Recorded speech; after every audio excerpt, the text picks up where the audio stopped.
When a contractor goes bankrupt, is it usually one big mistake or death by a thousand cuts? It's the same mistake. Most people have a date in mind, right? Through their contract. Those are the respond early, earn the favor of the owner, of the project owner. We purposely would come back in 2 or 3 days with an estimate because we were very organized, and we'd hand somebody a quote, and we'd hand them the submittals, and we would say, "Who wants your business more than us? The quick do eat the slow." Number one contributor for contractor bankruptcy is the risk analysis, risk reward analysis on the front end. We don't fully understand it. It's the best industry in Australia, construction. It rewards merit, which we all like, right? We paid for what we do, how well we do, kind of thing. You make money as you get older. It has the latest optimum earnings of anybody because all you have to do is know people and processes, right? When to say no, when to say yes. You don't have to be standing up doing surgery or in a court. Here's something that might surprise you. 3 contractors, same type of work, same 5% profit margin, except one of them is making 135% return on investment, but the other is making just 12. Same margin, wildly different outcomes. When I heard that, I thought, how is that even possible? And more importantly, what does the 105% firm know that 12% firm doesn't? Today's guest has spent 40 years answering that question. Dr. Matt Stevens has advised over 100 contractors, delivered more than 1,000 seminar days, and published 3 textbooks, including a 935-page book called Construction Contracting Business Management 2026, Improving Outcomes in an Increasingly Complex Industry. That book is now required reading at university and contracting firms across 5 continents. His PhD studied the specific practices that separate top quartile contractors from the rest, not theory, evidence. And as someone who's spent over 10 years working in construction contracting myself, a lot of what he said was completely new and surprising to me. In this episode, you'll hear why the number most contractors obsess over is the wrong number and what they should be tracking instead. The bidding model that's existed since the 1960s, and barely anyone uses it, but it could recover a full percentage point of margin. How top quartile contractors are 3 to 11 times more profitable than bottom quartile firms, and the specific habits that explain the gap, and the one practice that Matt says has 22 cardinal sins. And getting it right changes everything about how a firm operates. This is Dr. Matt Stevens, and this conversation might just change how you think about running your business.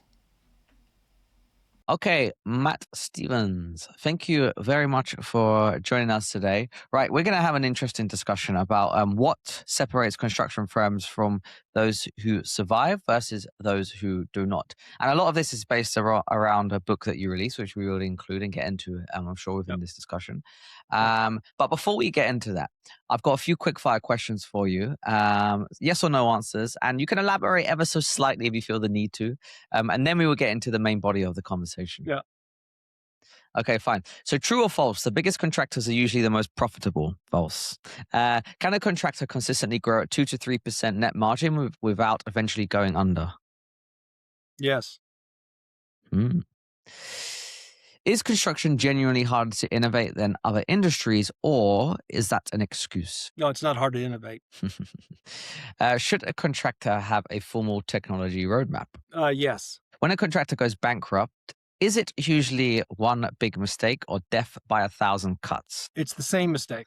Okay, in one sentence, okay, this one you can elaborate on slightly. In one sentence, what's the single most important thing a contractor, CEO of a contractor, should focus on to improve their firm's performance right now? By the way, I love these questions because there's never just one answer, but they make great content. So thank you for your Yeah. patience. What they should focus on is risk reward management, not risk management, risk reward management. So there's a risk reward curve, which we've articulated in the books. There's 6 of them, and they've got it in different levels. But what it is, everybody's, the average is 22%. Everybody's at a certain spot on the curve. Obviously, somebody close to bankruptcy is at the bad end. There are contractors that are at the high end very easily. They're called upper quartile contractors. They do a lot of things very well, purposely, intentionally. They're not lucky. And your job as a CEO is to put you on the sweet spot of a risk reward curve, which means the place you should be. Now, if you're building hunting cabins, probably a little bit of low risk, and you could say, yeah, we'll make some money, and our ROI, our project ROI will be higher. But there are companies obviously doing nuclear work, high risk, but they get paid. and they should get paid. And so this management of the risk reward curve is an art. And again, I'm differentiating it from risk management because I think that's incomplete. You will have risks always. So what are you getting paid for? And the payment is this project ROI calculation, which we put in the books, and it's not well known. I've written about it. People are actually surprised. Given webinars on it, people are actually surprised. Yeah, I've shown it to 150 contractors. I won't mention where, and about 6 of them got it right, and 144 got it not so right. And Mm. to change the subject, but it's not well understood and it's not taught. But it's one of those old concepts that we just forgot to tell people. So I can go more into that about the We some of will. this. We will get into this risk reward management later on in this discussion. Okay, cool. That's a good little teaser. That opens up the discussion nicely. Um, In construction, precision matters. Every budget line, every schedule, every document. But too often, project data is scattered across tools and departments, creating risky silos. That's where ArcDesk comes in. ArcDesk is the all-in-one construction management platform designed to connect your entire project operation, from opportunity through to tender, all the way to handover. With real-time dashboards, cost control, scheduling, procurement, and document management in one place, ArcDesk gives you complete visibility and control. Trusted by contractors, subcontractors, and asset owners worldwide, ArcDesk has powered landmark projects from shopping centers to Europe's tallest buildings. If you're ready to reduce risk, protect your margins, and deliver projects with confidence, discover ArcDesk today and visit arcdesk.com. That's ARCH desk.com and see how leading firms are building smarter with ArcDesk. Major construction projects are complex, and delivery leaders know that things rarely go to plan. The problem is that most teams don't see what's slipping or why until it's too late. The best construction leaders know that in order to deliver on schedule, everyone needs to be planning together, committing to targets, and tracking performance every day. By bringing look-aheads, weekly work plans, visual staging diagrams, and daily activity briefings into one multiplayer platform, Afex gives the world's leading projects a single place to plan and coordinate their work. Join the largest contractors across Europe, the UK, Asia, Australia, and New Zealand. Learn more at afex.co. That's APHEX.co. let's go into business cycle speed, and the title of this is "The Quick Kill the Slow." So you said this, the big don't beat the small and the quick kill the slow. What does that actually mean for a contracting firm and their bottom line? Well, most people have a date in mind, right, through their contract or in general, and those are respond early, earn the favor of the owner, of the project owner, right? They earn some, the builder, the subcontractor coming back, like we used to do. This has been some years, but we purposely would come back in 2 or 3 days with an estimate because we were very organized, and we'd hand somebody a quote, and we'd hand them the submittals, and we would say, who wants your business more than us? Now, our business is a little bit different, but we used to do that, and we used to show we were very quick, and they knew that we were serious. And of course, after a couple jobs, and you don't cause any problems, and you deliver what you said you were going to deliver, and you're low maintenance, you just get that third contract, right? And so that quickness is emphasized throughout this work acquisition, project delivery, and of course, financial management. Um, so in the project delivery side, certainly we know that people that get their 2 days worth of work in one day just impress the heck out of people. Or in the opposite, this is a little bit odd to say, but you know you're going to be done on Monday, but you tell them you're going to be done next Wednesday, and of course you're 2 days early, and you just look good. But the emphasis is the speed for delivery, especially in the private sector, because there is a market out there, and we want to take advantage of the market and put things online in the market, and earn rents and have clients occupy early or partially, whatever. It's all good. Hmm. It's impressive because we see the other a lot in the giga projects, right? We see the overruns and the costs and things like that, and people have that impression about construction. It's always that way. It's not. Mm. There are people that make a lot of money by being early, and so Mm. the best practice, if you want to talk about that, central to it is when you start a job and you're in the pre-job planning area and you're with the estimator and the project manager and the project team and the site guys and all that, what you're that project planning is only got one purpose: How are we going to beat the schedule? How are we going to beat the budget internally? Now, the schedule is a schedule that's set by the owner, but our budget internally, how are we going to beat that? And so we don't stop asking that question for as long as the project's out. We say it in different ways. Next week we'll say, "Hey, anybody got a good idea about how to make this a little bit cheaper or a little bit faster or less Hmm. labor intensive?" And then we say it somewhere, and all of a sudden, before you know it, we're a week early on our schedule in a 6-month job. And the reason we do that is strategic, right? We obviously like to finish early, and it's good for us, but we have so many uncontrollables in the industry. Probably 50% of the things we touch are uncontrollable, weather, supply chains, the owner's mood, maybe, those things. If somebody blows a gasket or something goes sideways, we lose a day. We still got 4 days early, right? We're still 6 days early. We look like champs. We're mad because this person didn't do the right thing or fouled us up or, promised something they couldn't deliver. But we're still early. So that it's a very practical thing. Um, and so that kind of emphasis on speed, even though Yeah. safety is number one, safety is the most heavily weighted factor. If you look at a project, we need to keep people safe, working long term. Hmm. Quality is what people remember you by 30 years from now. They remember your name because you delivered a quality product. Price, the quality, yes. And so the cost is obviously very dicey because we have a lot of bankruptcy in the industry Hmm. per se. I'll get into that if you ask the question, but the odd thing, the ironic thing is the schedule messes up the all three. If you compress the schedule from 12 months to 6 months, you're going to have less safety, you're going to have lower quality, and you're going to have higher costs because you're having people bump into each other as they're trying to put together things in the same room because we have a compressed schedule. So it's this irony thing. But the quick do eat the slow. Mm. Um, yeah, it's a great point. I think people probably don't think enough about how, thinking about how you can save time off the project will actually save you cost. Because some of the points you just mentioned there about when you start get to the end of the project and you've got like 30 trades working on top of each other, like that is just burning cash at that point. And you're not making Like any things. friends. You're not getting better prices next time because you're so organized and you're ahead of schedule on people. When they miss a day, they don't get yelled at. You're not happy with them, but there's not that crushing at the end. Here's the way to look at it for the industry. I think this is very appropriate. Okay, so you start out a job poorly, and the first month is a little bit chaotic. Maybe you're a younger foreman or site manager or leader, and you're doing your best, but you're just not. It's just not working, and what you're thinking is not really it's not well organized. Okay. So you got 15 guys working for you. 5 of them are 40 or older, 10 of them are, whatever, younger.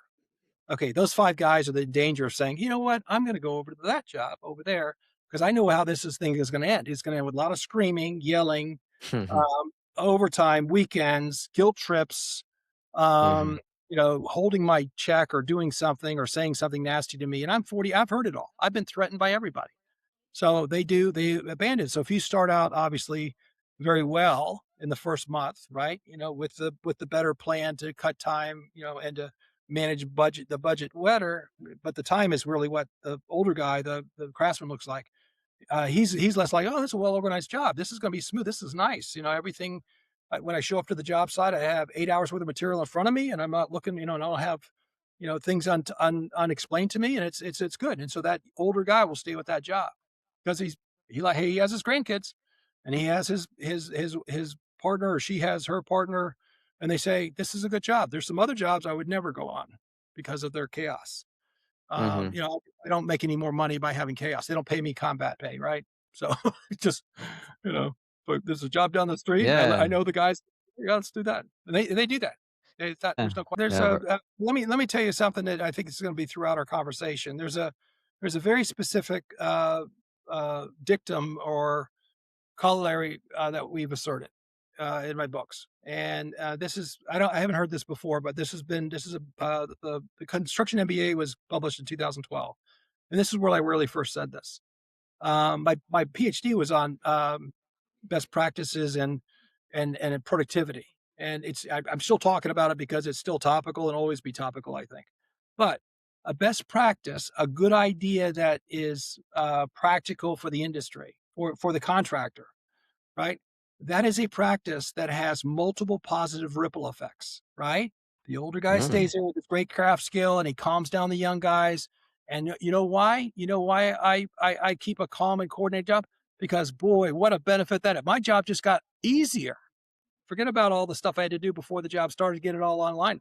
All of a sudden, my job got easier. I got an additional benefit for that thing called, okay, how are we going to beat the schedule, beat the budget at the very first meeting, and we keep talking about it, and things are smoother and better. And so you go through that book and the 975 page book, you will see that throughout there. And you want to practice those best practices. You develop your own. Some of them aren't in there that you exercise or you execute. Fine, but you're not going to measure it. That's just a 20-year academic journey. That's a PhD in itself. But you say, how do Hmm. I identify best practice? It has multiple positive ripple effects. So when I implement my practices, I actually look at this one has 10 positive ripple effects that I can identify, or my guys can identify. This one has 3. Okay, that one goes in first because I have this portfolio of work and I don't want to disrupt my 5 jobs going on. So I just do this one practice this quarter, implement it fully, train it, teach it, check on it, monitor it, and all that. And then Mm, maybe the 4th month, I go, okay, it was this one. And there are specific ones. I can go through those with you that mm. uh, people will tell you that they don't do that. We've given we've Can you give us given an example maybe of one or two? Yeah, I'll give you one for all 3. Okay, the first one is, the use of a bidding model. Okay, a bidding model all is a historical record that you can query about your competitors. So what you do is you say, I've got 30, 40, 50 jobs. I've got my competitors. They've all bid them, or most of them have bid most of those jobs. And I actually analytically say, what's the difference between my cost at each of those jobs I bid and their price? Okay. And then I look at all the factors in the job. This one's 300 kilometers away. This one's got demolition. This other one is a government job. This one's a private job. This one is by the coast. This one's on an island. All these factors that you could throw. And then I query the system for the project today. This job's in downtown. This job is, 15 stories and above. This job is got a large international client, whatever those things are. And what you'll find out is that job, based on other factors like how busy everybody is, you can fairly predict that this job will go for, let's say, 5.6%. You'll be close. It might go 5.5% or 5.7% or 6% or 5%, but it'll go somewhere in there. Now, if you want the job and you're desperate, you might say, I'm going to price it at 4. But if you're Mhm. smart, you say, I price it at 5 and I leave like 0.6% on the Mm. table, not 1.6 on the table.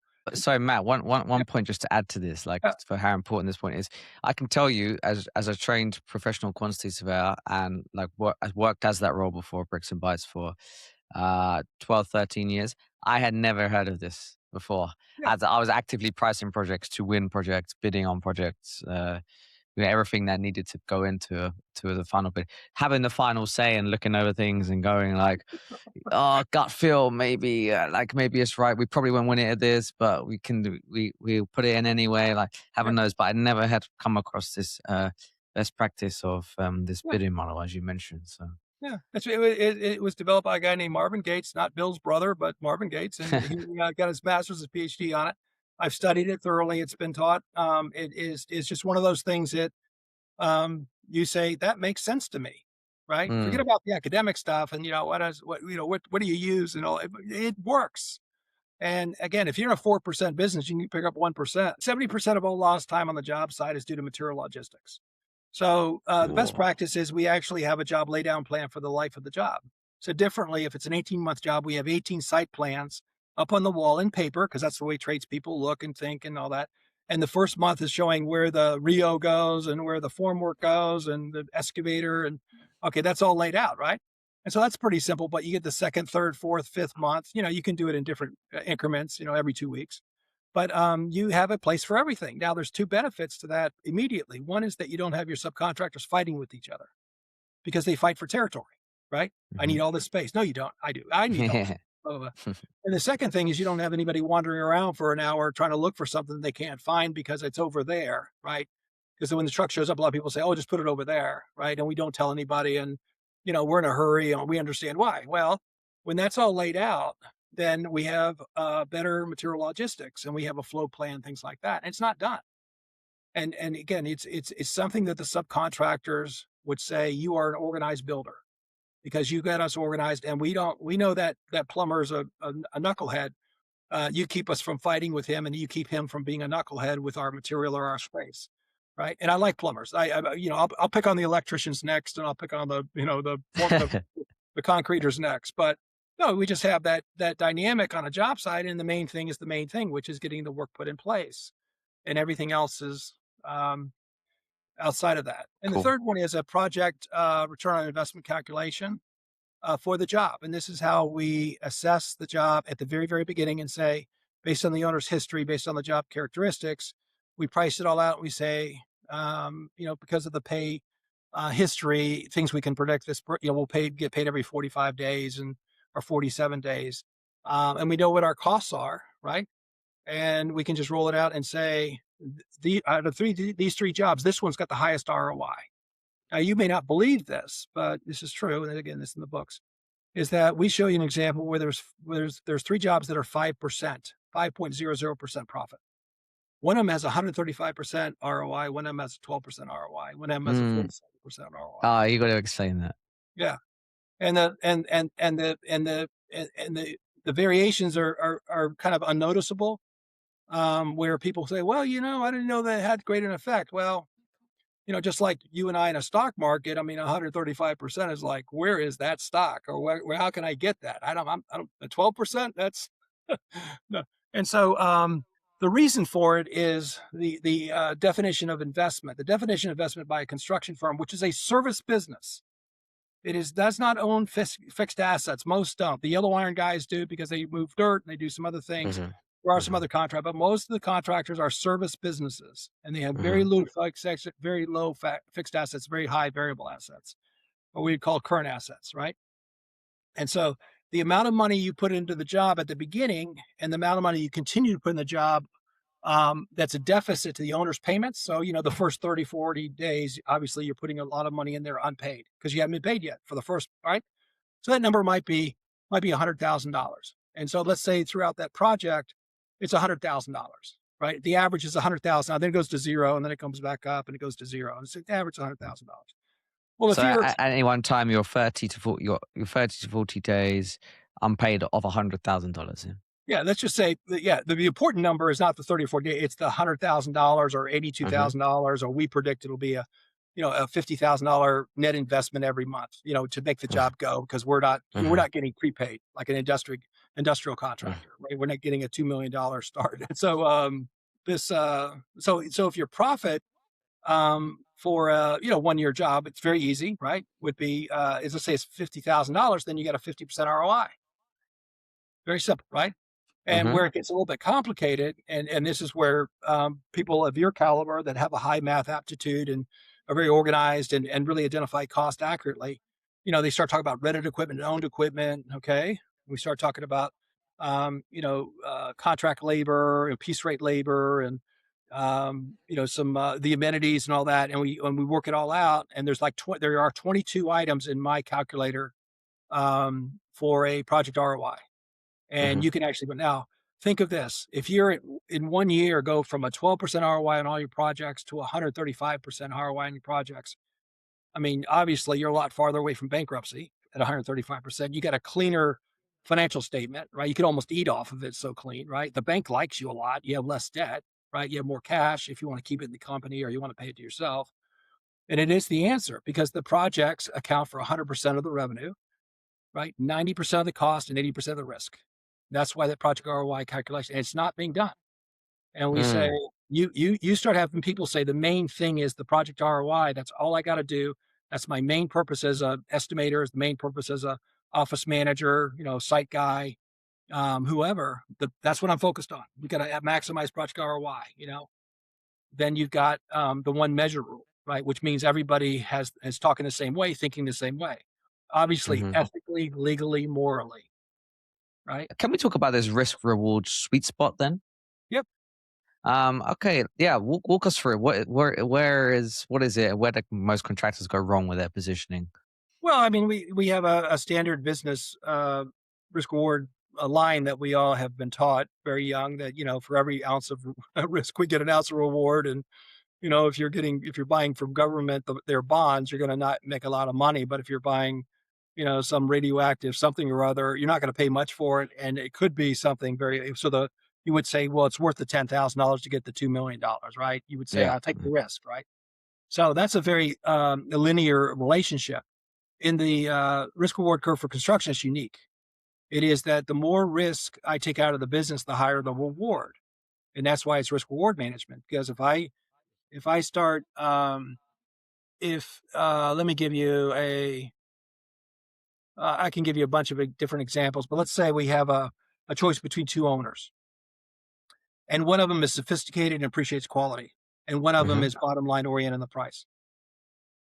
Hopefully you're a quality guy and you're a sophisticated guy, and what you say is, yeses are yeses and nos are no.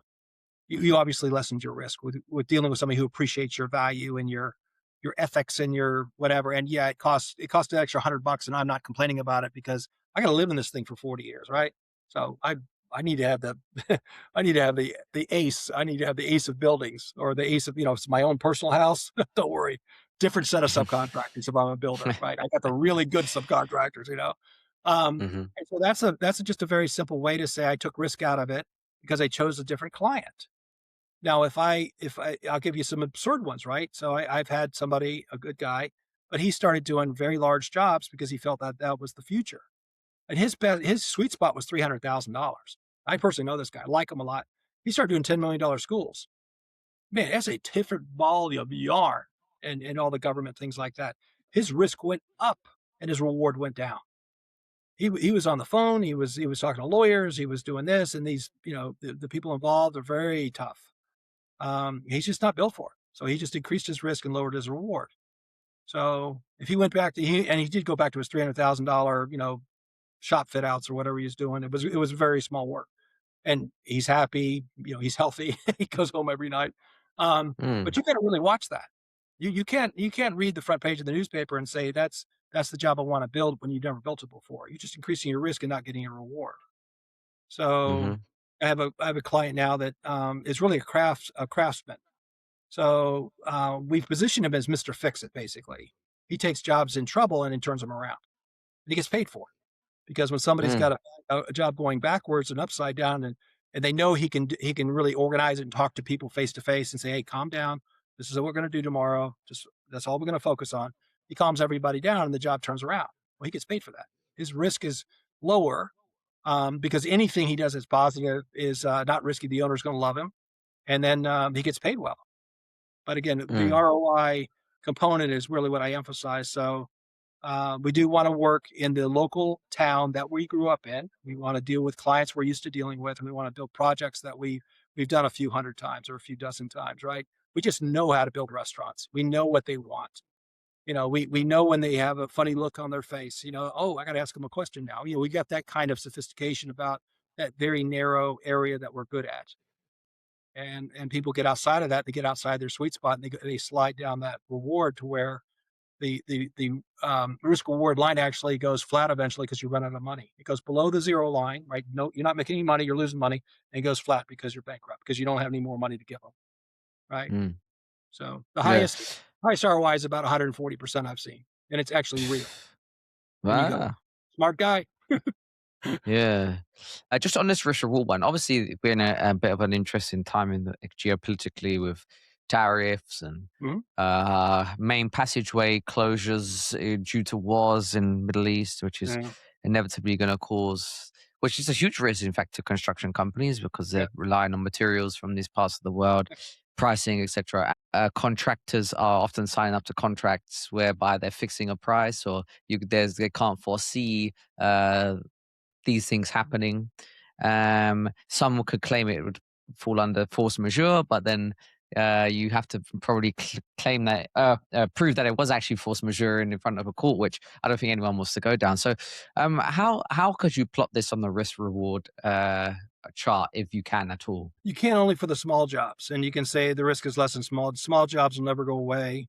Small jobs will always have no retention, right? Retention for your audience is something that nobody likes. So Hmm. hold back at 10% or more, maybe goes to 5, maybe goes to 2.5, but it's a retention. Yep. And sometimes it's forgotten or it's fought about at the 22 months later. Yeah. Um, Yeah. if Yeah. we like small projects. We certainly can train people on small projects. Most large companies have a small projects division. That's a sign of a sophisticated builder or a subcontractor. They have a small projects division. So they Mm. take somebody who's known the owner for 22 years, done great work. Maybe he's kind of a father figure. Maybe he's slowing down or she's slowing down a little bit. Kind of like, hey, I'm not building my career anymore. Um, and so they put him in the back of the warehouse, right, with a couple of file cabinets, a slab door across it for a desk, a laptop, a phone, and a little ute, right? Or you would say a pickup, I guess, little S10 or something. And they say, okay, here's your 5 guys, and we're gonna be asking, and you're gonna be asking every one of our clients, hey, you got any small jobs? They all have small jobs. They all have tiny fit outs, additions, somebody's house somewhere, somebody, whatever, conference room. And the guy go, yeah. Yeah. And so you go in there with your, savvy guy and his 4 apprentices or 4 young people, and they're learning the trade under the tutelage of this guy. And it becomes a very profitable business because the finances, the margins are higher. We know that on small jobs. Yeah, there's a lot of trust there. I know projects actually.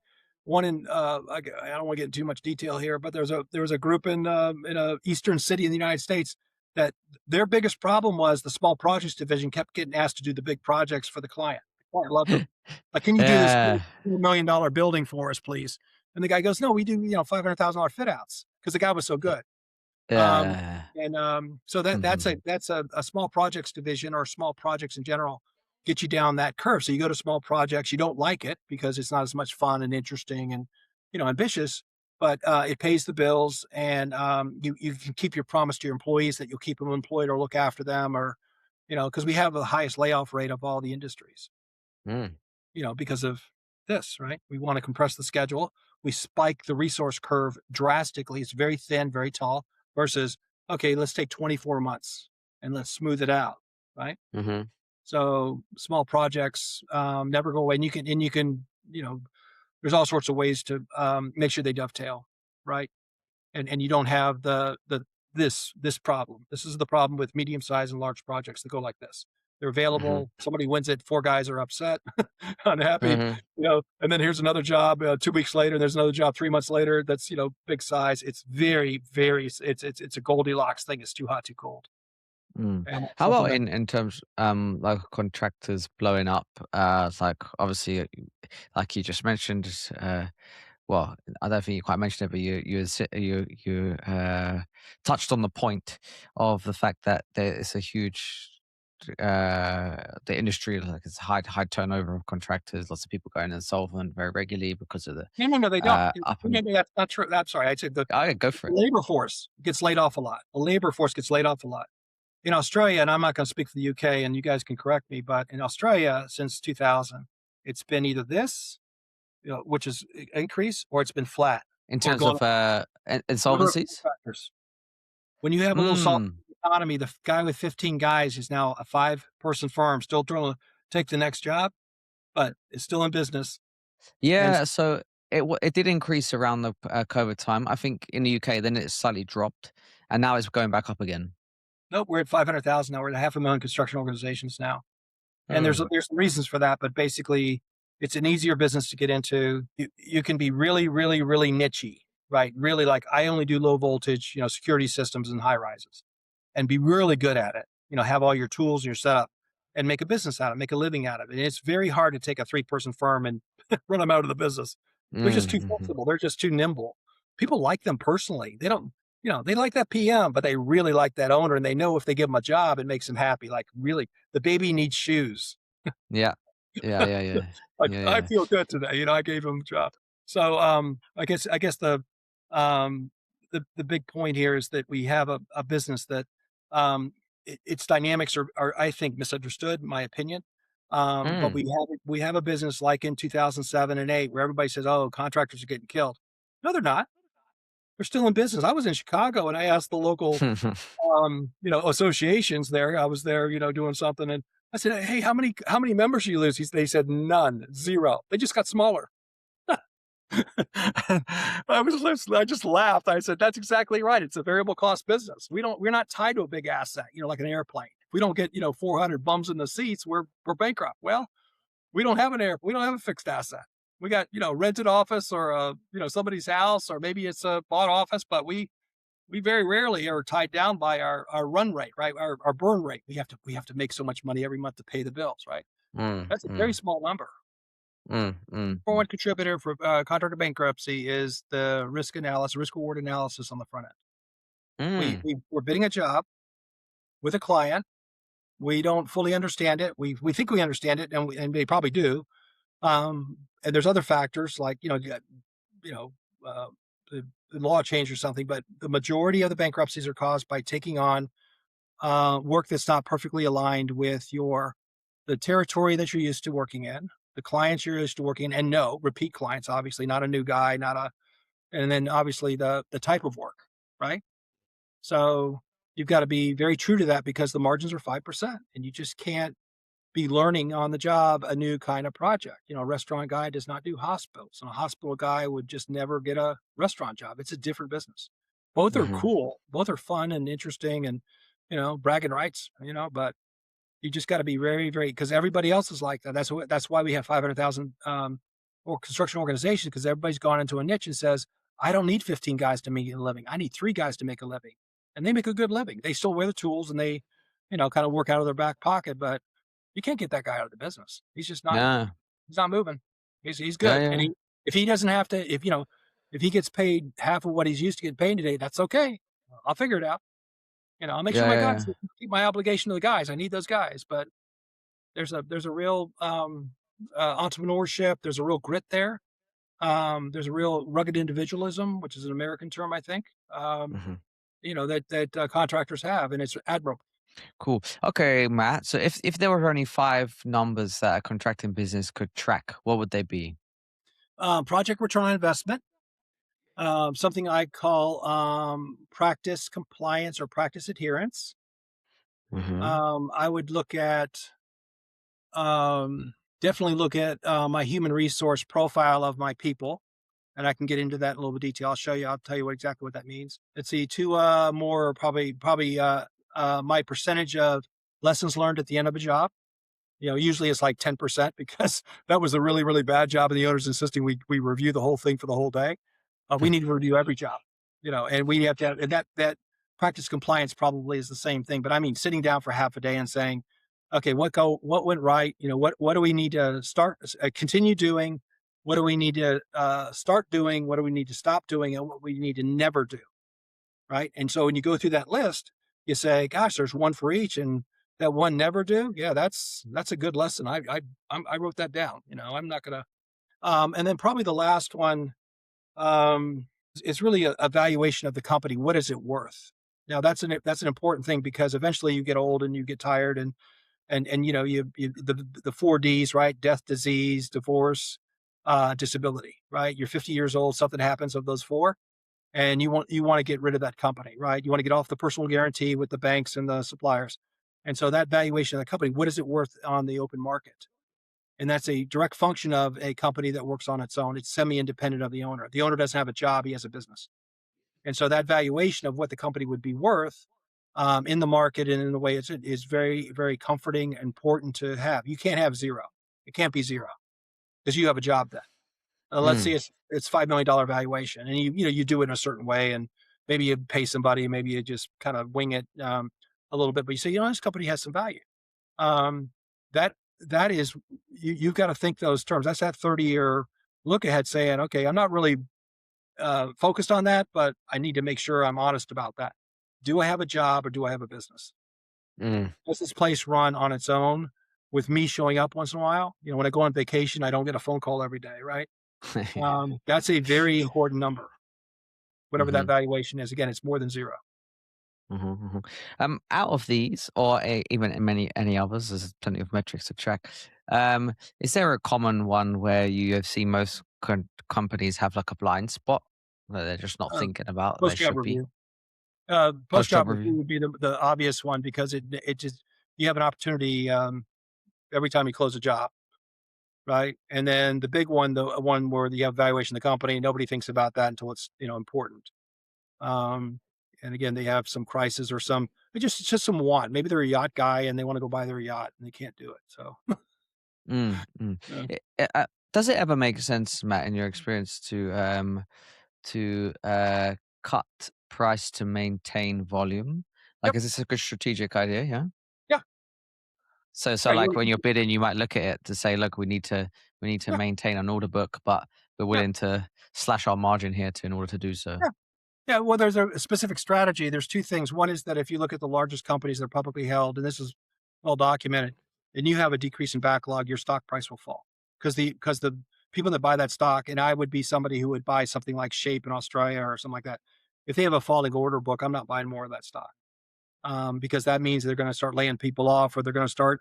But they have a little chaos in that business, and what they'll do is they'll overshoot the remediation of that and get more work than they need, or they'll undershoot it, and then of course now they got to lay off their three of their people or a third of their workforce. So that backlog is pretty darn important for them to maintain. Now, again, that's keeping families busy, which is your product. I wouldn't say busy, but keeping employees utilized because that's your production. That's your machine. You can't get rid of your machine. You can't you know start taking off parts of your machine and expect good results.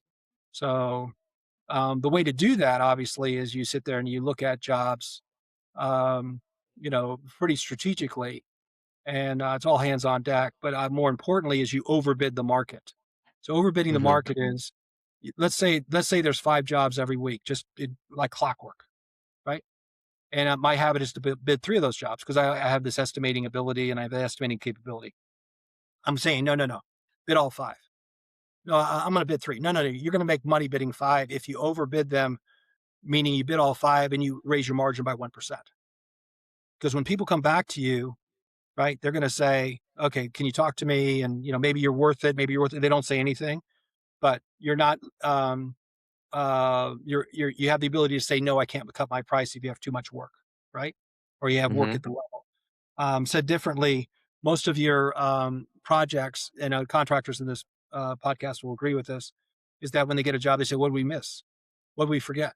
I got to go find it. And so project managers, as part of their early training, and they hate this, but they have to do it. They have to reestimate the job every time because they say, what did we miss? We need to know that. I need to declare whether we're going to make 3% profit because I'm stuck, or 5% profit, like the estimator said. And maybe it's 4%, but they say, yeah, we found the error. We got the job. We're happy about that. We'll figure out where to pick the 1% up somehow, some way. Maybe we close the job earlier because we're a little better on our coordination.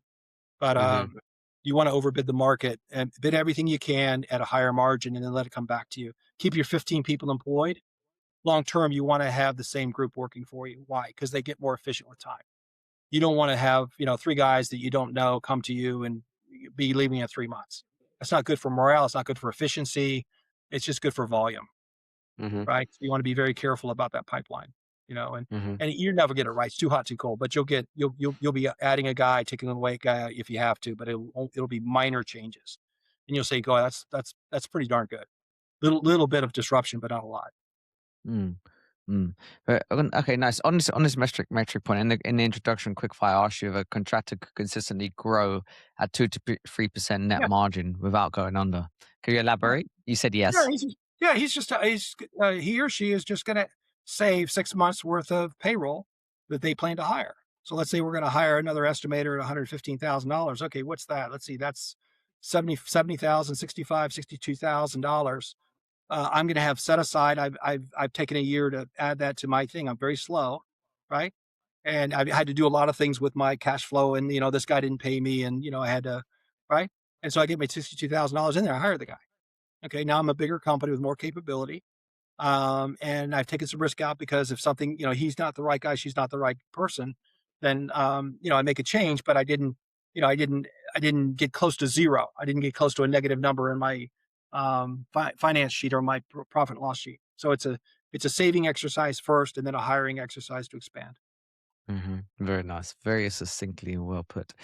Hey listeners, I want to take a quick break to remind you about the Bricks and Bytes newsletter. If you're interested in learning about the technology shaping the future of construction, you won't want to miss the valuable insights we share each week. To get this exclusive content delivered straight to your inbox, head over to www.bricks-bytes.com and sign up today. Link is in the show notes.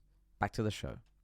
Very cool. Okay, let's talk about succession and knowledge transfer then. So whatever stat you read, a very, very high percentage of construction workers are expected to retire within the next 10 years. Yeah, Um, what do you think is the hardest piece of knowledge to transfer in a construction business? the best practices. So there's 140 of them if you count mine. People here probably have over 200, but you need to say everything revolves around those best practices, and I mean that. So you're going to ask me something about technology, right? And a technology map. Like, did I bring that up now? We're gonna get there, but you can go for it. Yeah, why not? We can All tease right, it. technology map would start at the top line, all the practices, right? 140 practices. What Technology would software be the top, supports you those say? practices? Huh? Technology is the top one, you said? No, it'd be best practices lined out. Maybe it's on the left side and it's running down. And you got, an Excel template and it's got squares this big with this long description or whatever shorthand. And you say Mm-hmm. what software supports that best practice or this group of best practices, right? Got you. So let's say it's all estimating best practices, right? So let's say we got 20 in there. We say these are really important and they work for us and they keep us out of trouble, right? And you go through all the names and you map it. You say, okay, this one covers 15 out of 20. This one covers 7 out of 20. This one covers less or more, right? And so now you're really in the second step, third step of saying, let's buy that software. But it's all best practices. And nobody does that. That's what makes people money, right? That's what makes contractors money. It's not I got software and I got a bunch of material out there on a job site. It's like I got well-organized material and my software supports that well-organized Wow. material. Yep. Yeah. So it's upstream. Best practices are upstream from technology. Technology is the last thing that you will major investment you'll make. First major investment is make sure you write all those things down and you train to them, however you do it on the job or formally. Usually on the job is best, and you list them out, and people train themselves because there's a full explanation. You don't have to stand over them, and then people act, and then you monitor them, right? So the monitoring is very simple. Everybody clicks off what they did. So if you click off something you didn't do, but you clicked it off, you and I have a conversation that's not pleasant. It's probably going to happen once or twice. You lied to me. Mm. It wasn't done. We have good discipline that way. Now you're saying I'm being an ogre. I said, do not lie to me because I'm going to repeat that to the owner and the owner thinks I lied to him and you lied to me and I can't have that in my business. Right. Mm. And so in that listing of all those practices, and let's say you lay them out, and this is the typical, you lay them out in order and you say, this one obviously ought to be done before the job starts, and this one on the day the job starts, and this one, blah, blah. And, it might be, here's the office managers, here's you as the owner, here's the PM, here's the assistant PM. Again, they're all listed out. I might have 22, you might have 17, somebody else might have 40, some other position like PM. Okay, now it's a race in order. Get those things done. Now, if you're on time or early, it has an outsized effect on your efficiency. And this is my PhD, and this is one of the things that the book really emphasizes. A couple of them. Mm. For every 1% of your practices that you complete on time, 100% done on time or early, it adds 2% efficiency. Mm. And you know why we know that's right? I mean, the data shows it, but you know why we know that's right logically? Mhm. Again, graybeards. It's because we know jobs that have 1% less compliance to good practices and they're 2% ugly. They're inefficient. They're an eyesore. They're bombing. The people are on the front page of some magazine, right? Because they went bankrupt. And we Mm. know that happens. So that high compliance to what we know works for us, very, very important. Now, if in the reverse of what I told you about, if you lie to me, the other is true. You and I are, I'm the boss and you're you're the PM and there's 3 or 4 other people that are involved in the project. We're all working very hard. And so I check the list every day. And I have clients that do that. They check the list every day. And so they see something that should have been done yesterday. And they don't wait 3 weeks. They wait like 9:00 this morning and they say, hey, I know you're busy, but didn't get that done. And, and could you tell? And you go, oh God, I forgot. Or baby's sick.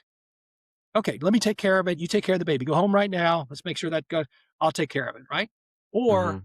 you're somebody who says, I called the owner 3 times. I didn't want to bother you, blah, blah, blah.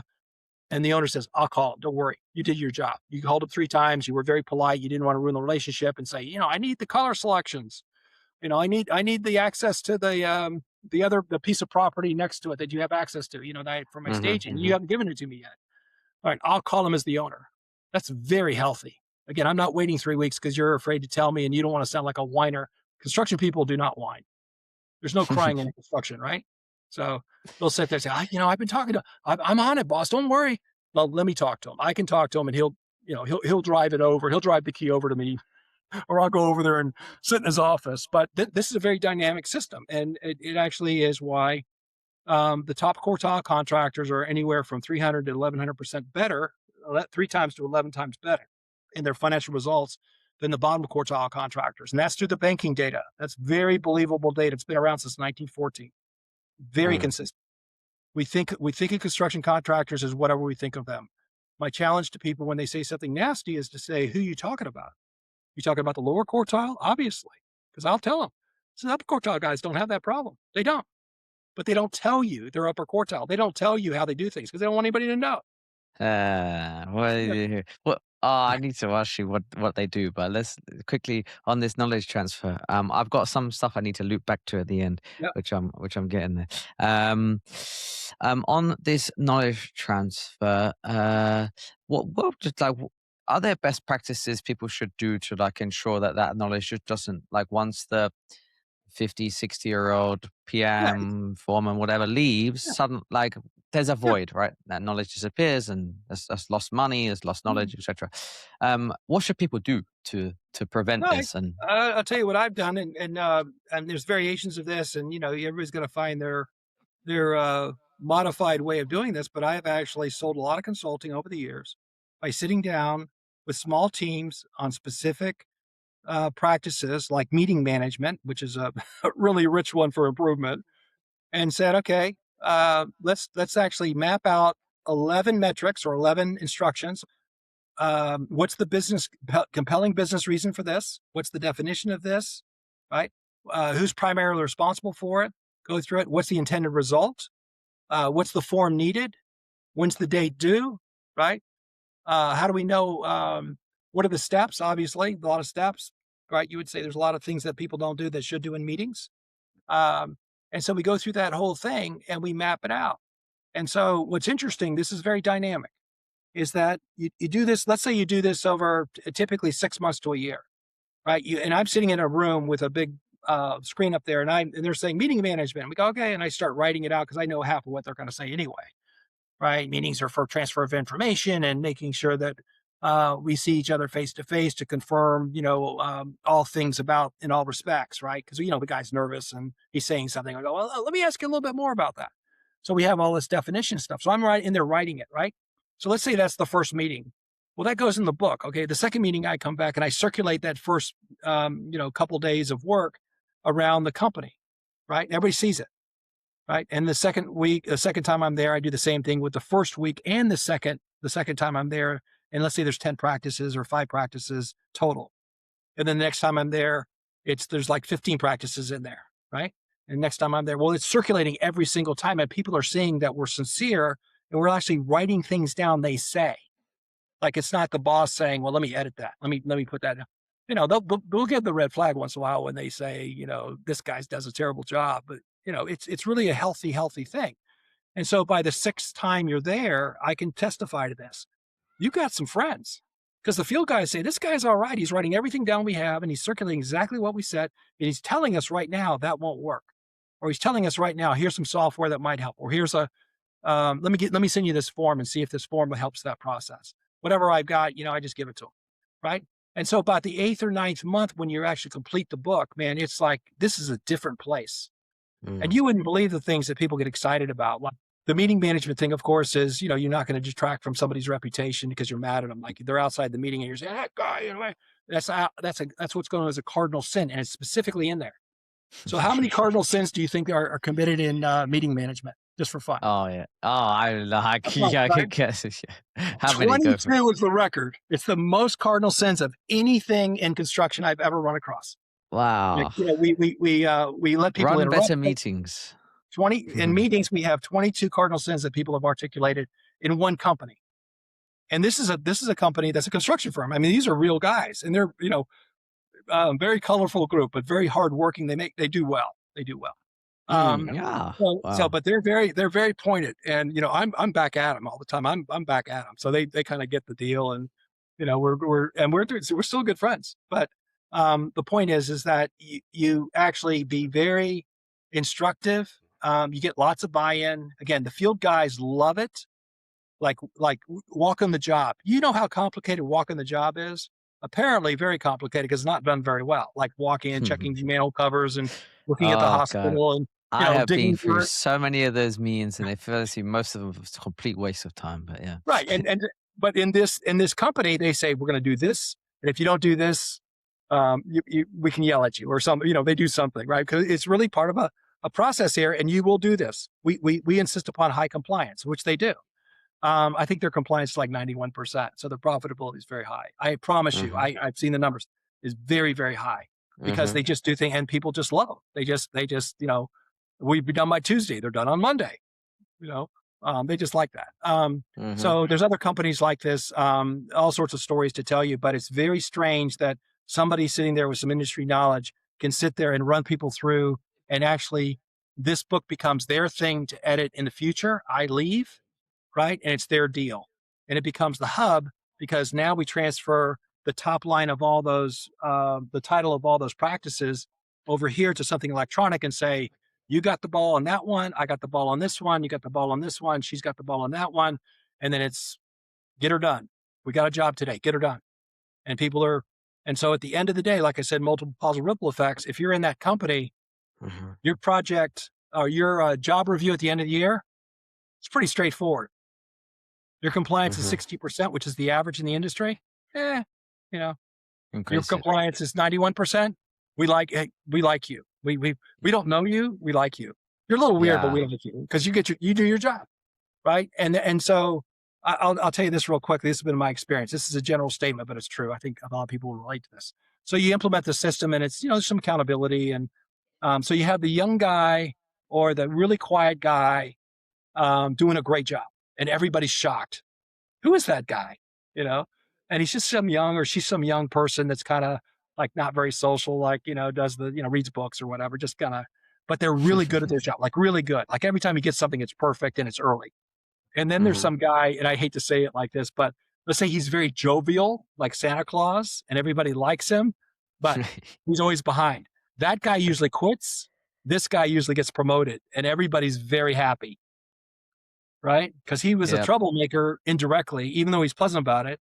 And now life is better because we got rid of the chaos. And this guy is like, or she, and I've seen Yep. a lot of she's very on target, and people really appreciate that. So it's a very simple system. It is not micromanagement because you populate, yes, I did it.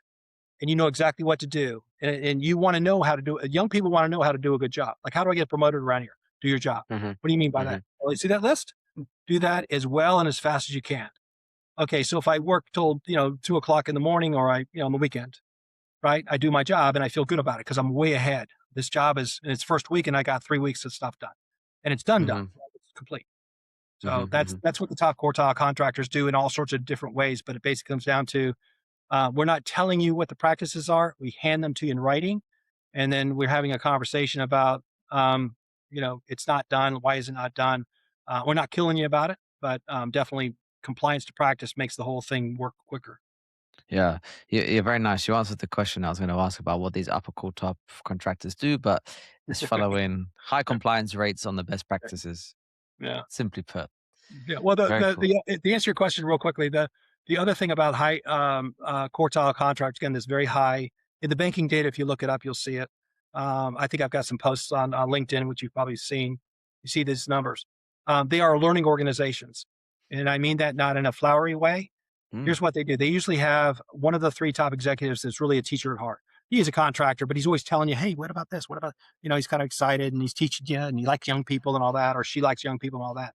But they hmm expect you to learn after about 3 tries, right? I tell you 3 times and you're not there. We're going to kind of get rid of you. We hmm can't work with that. Right. And so that culture of we teach you on purpose and you learn on purpose and you don't forget. Okay. Because we got rid of a couple guys, again, inattentive. Oh, I don't need to know that. Kept making the same mistake. That's the the anti-teaching, right? You expect a teacher to be forgiving and loving and all that. No, no, no. They're teaching, but they're teaching for a purpose, and it's very strategic. And I've seen companies teach and learn and get rid of people, and people go, "Why did you get rid of him?" And it's obvious why. Because again, they were just a drag on the bed. They're the jovial guy that just kind of was always behind. Not really Yeah. picking up the clues. Yeah. Nice. This company, the highest ROI we ever saw, 140%. Yeah. Why? How? Who? What? When? Yeah, there's like 3 or 4 instances of that. I'll make it very generic. It's product and service together. So they don't sell just a service, sells product and service together. I'll give you public knowledge about what I can share with you. A Hmm. lot of companies are like this, but let me give you an example of glass and glazing contractors. They do storefronts. They work for a manufacturer like Honier. I don't even know if these companies are around, Harman, or I haven't looked them up. Hmm. What they do is they the glass and glazing companies have the highest paid executives in the industry. So they make so much money. Mm. They sell a product and a service together. So it's very timely. It's niche. It's exclusive, and so they bundle that. Now you've got people. There's really 3 niches in general. If you want to say very highly profitable companies, and I've dealt with these companies. Okay, one is a product niche, like glass and glazing, right? It's unique. We have to be trained on it. Roofing contractors that have specialized roofing, they're the only guy that covers Orlando, Florida. Guess you want that product? These guys are installing it because they're approved. Um, then the second one is a financial niche, right? The owner wants a financed or conservatively run company that has lots and lots of buffer for anything. And again, they're pretty smart about their money, but they're also pretty good contractors. So they qualify rather quickly, and other people don't. There's a lot of contractors that are hand to mouth, which is fine, because it's they're smaller and they choose that. But you deal with sophisticated people that say, I don't want to trouble. My business is manufacturing. You're going to deliver that manufacturing because I know you've got, lots of money and you got lots of capability and all that. And I'm perfectly confident we choose you. It's a wise management decision. So it's a financial niche. The third one is typically equipment, like large boring contractors. You say, well, I'll just go out and buy a large boring machine. Right. But this guy's been operating it for 5 years. So he's more efficient. He's paid it off, right? He's safer with it. He knows its capability. He estimates it correctly. He says, I can do, 15 feet a day or whatever the large boring is, right? You say it's 20, but of course that's a that's a guess. And of course, as you know, if you estimate 20, but you only deliver 10, you're going to be paying for the job at the end of it, right? Hmm. And so Hmm. those are the 3 big niches and the 3 big um, characteristics of high profitability or high profit companies. Very cool. Right, so Yeah, again, nice. we're not competing against people, based on services and promises, which people do well, but, if I was gonna be getting in the business and say, I wanna be really have a high probability of doing well, that's where I'd go. Really, really quickly, we'll blast through this technology section now, then we'll wrap this up, Matt. But Okay. you mentioned in the introduction that my question was, is construction harder to innovate than other industries?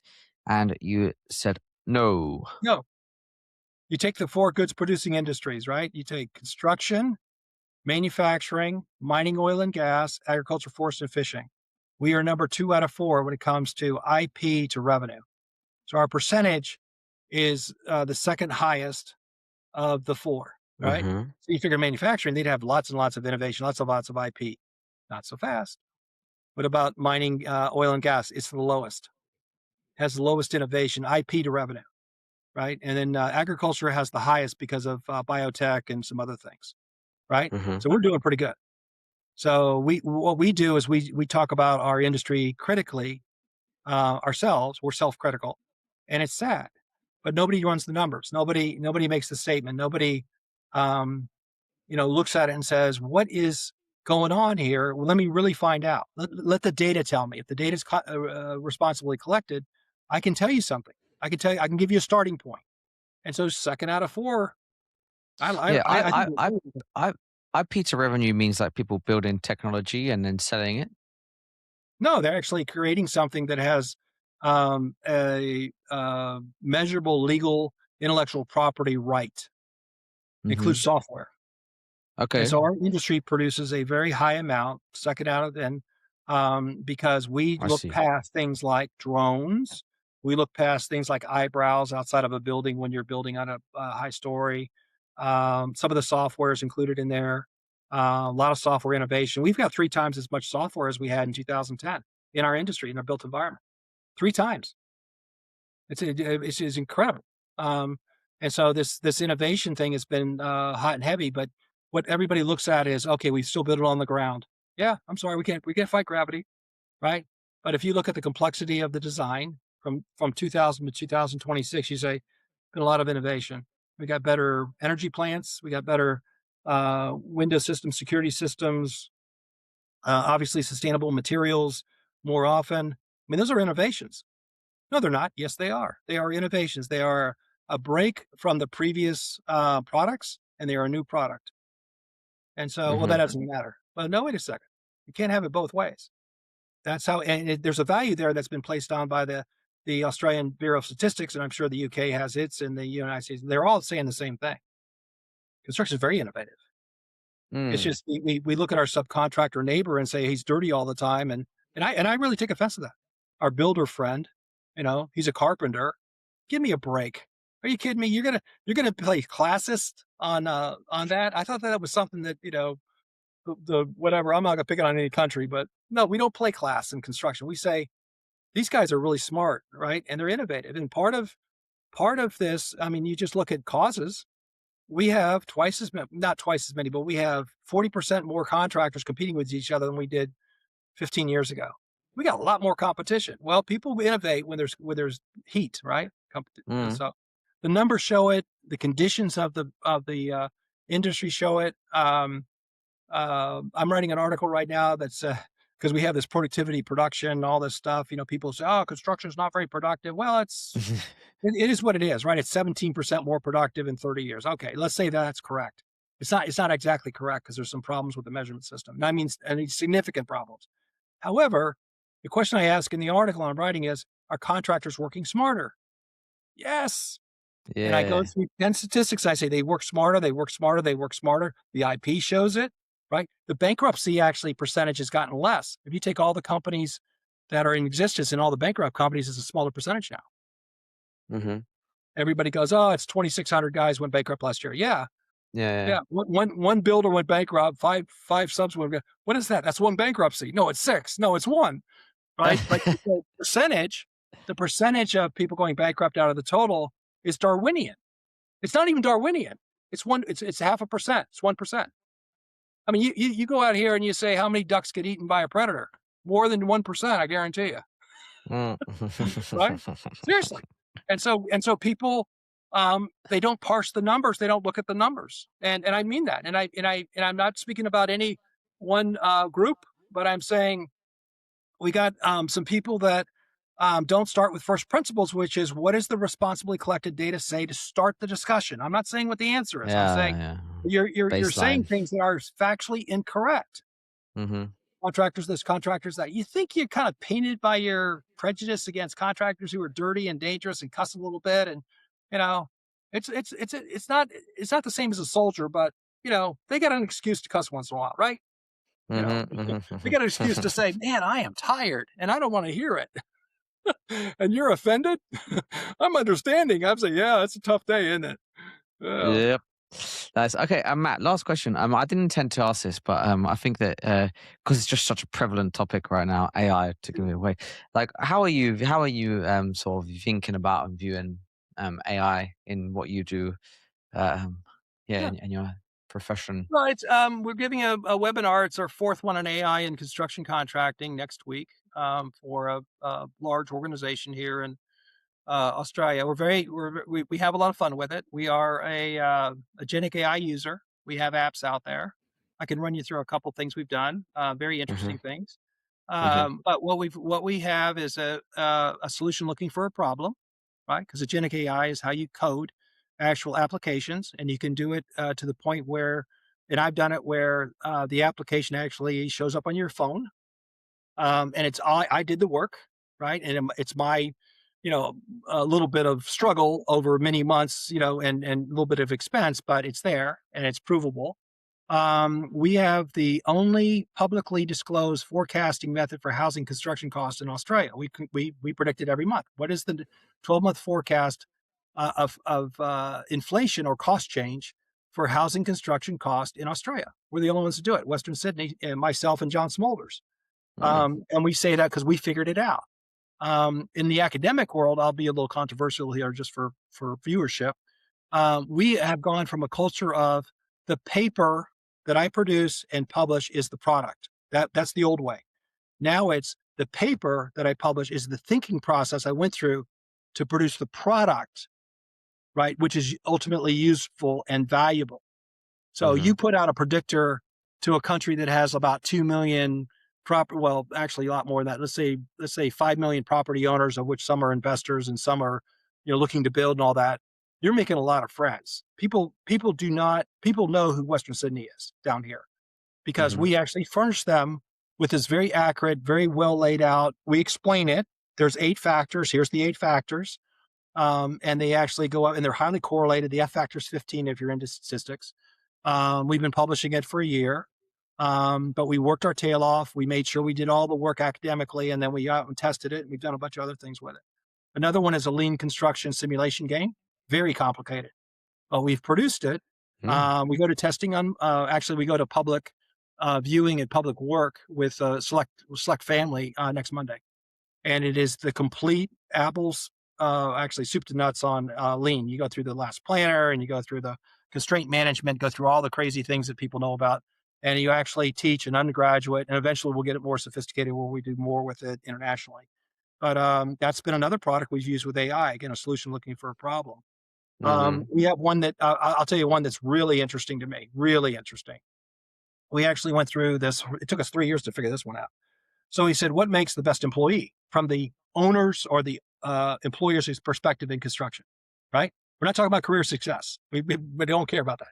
What are you looking for? Right. And so we go through all this work, blah, blah, blah, people yelling at each other. That's not right. So we came up with 8 factors. Okay. One is grit. Got to have grit if you're going to be in this business. You got to have industriousness, which is work ethic. Got to have conscientiousness, which is an eye for detail. Right. You got to have IQ, right, which means you're not something low. You're something medium or high. Right. Which we got to check for that. We just got to check for that. All right. And so those are 4 personality characteristics. And then we test for 4 learned behaviors. Honesty, right? You would say it's pretty darn important in construction, right? I have an employee who's honest. I can rely on that contract, what he says, right? 2 is that I have an EQ, right? He has an EQ, she has an EQ, so we don't upset everybody in the room, right? We have somebody who is practical, right? And we have somebody who has career alignment, which means they're not flighty, right? You take those 8 together, you have a contributory employee. Been high return on that. Now you don't do it. You look at you actually screen for that, right? So you have 100 people that apply. They all take the test. It's very private. Everybody gets makes their own code up. They send you the code. They know the code. I don't know the code, and then they put it on their CV. Long story short is you sit there and you got this set of answers for this guy you're really interested in, right? With the CV, and then I send it to you, and you start asking them questions to confirm that they really are honest and they have practicality. And what's the worst thing that ever happened to you? Well, my dad died when I was 5. Would you promise yourself? I never let my mom be lonely. And you like that, right? That's a gritty guy, right? And you go through all these, and then, somebody else says, oh, I flunked a course in college. What'd you do about it? Oh, I cried. You say, well, that's not the guy for me. That's not the gritty guy I want, right? I'm being absurd, but you get the idea that you have a ready interview, 64 questions. So there's a lot of flexibility there. You could be very creative about what you ask them.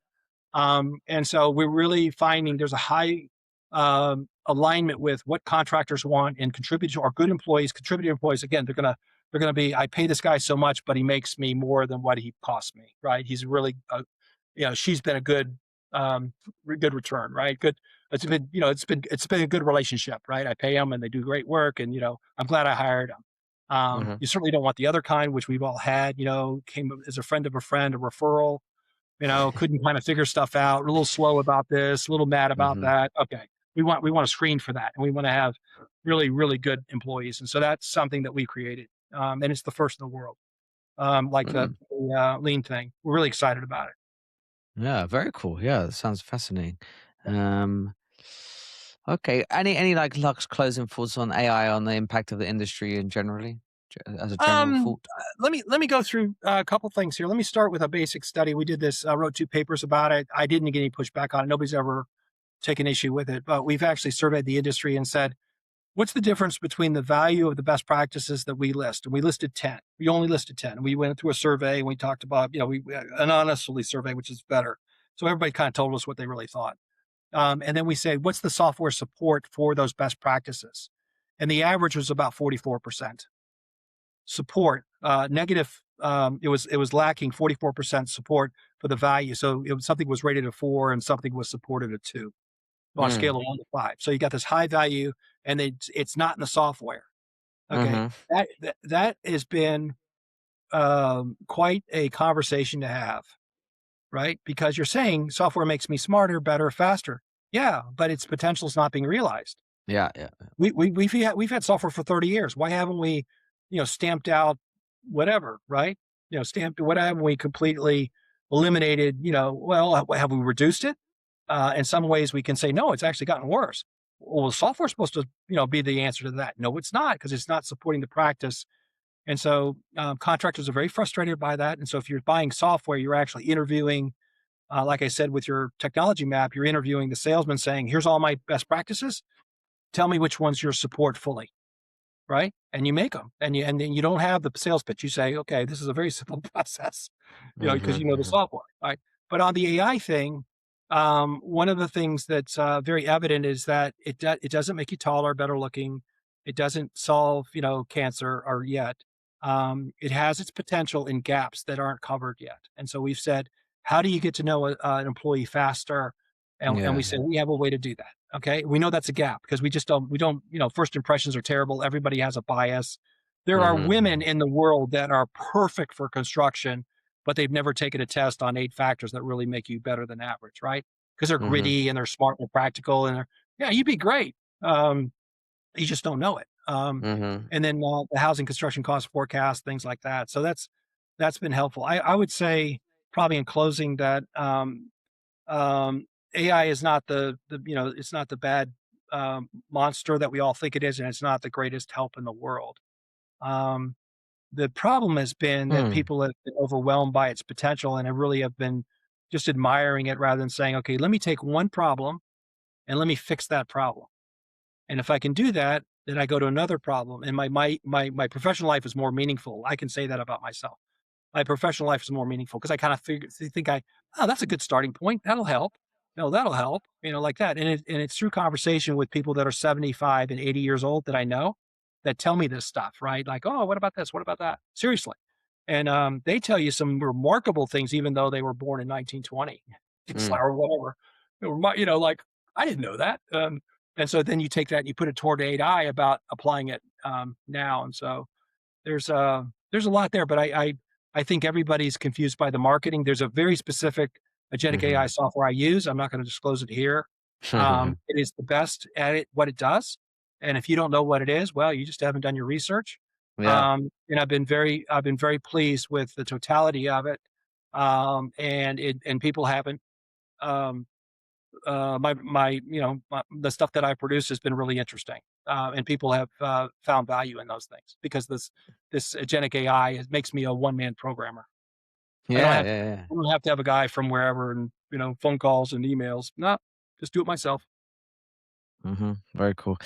Matt, thank you so much. We're out of time. Very, very enjoyable. I feel like I'm well equipped now to go and start re-enter the construction world and start my own business. Yeah. And certainly will be when I get through your books. Thanks, Matt. Could you tell people, is there like a simple one-stop place to find out everything about you and the work that you do? Just look up Matt Stevens, PhD, probably put construction on the end. You'll either find me on Amazon or you'll find me at Western Sydney. Just send me an email. I take all comers.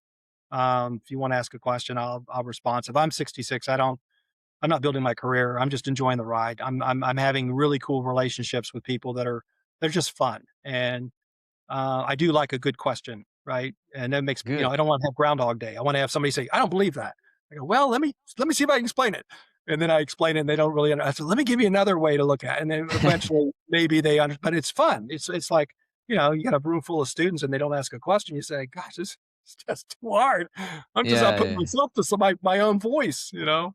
Um, Mhm. and so, yeah, just look me up and, we'll just go, see what the future brings. But it's the best industry in Australia, construction. It has, it rewards merit, which we all like, right? We get paid for what we do, how well we do, kind of thing. Um, you make money as you get older. It has the latest optimum earnings of anybody because all you have to do is know people and processes, right? When to say no, when to say yes. You don't have to be standing up doing surgery for or in a court. I have that's the first chapter of the first book I ever wrote, the best industry, and so it's true. Um, and people say construction. I said I would not be in any other industry if I were you. I'm an outdoorsman anyway, so I was natural for it, and I'm a little bit larger than most. I'm a kind of a physical guy, and I like that part. And um, what's really taken me in the last 5 years is the unfairness the contractors are treated. And I'm fighting a little bit of a war with people about, that's not correct, right? And you're talking about the lower quartile and blah blah blah blah. And don't be like my mother and cry when I told you I was going to construction. It was hysterical. I laughed about it at the time too, because Yeah. I just wanted to do it. I was making good money because it's the third highest paid profession in Australia. It's the fourth Mhm. highest paid in the United States. I don't know what it is in the UK, but you Right, know, I've certainly up there, and I think yeah, yeah, will only increase actually yeah. as the technological world changes. Okay, Matt, thank you so much. Thanks, Owen. Thanks for your Thank you. patience.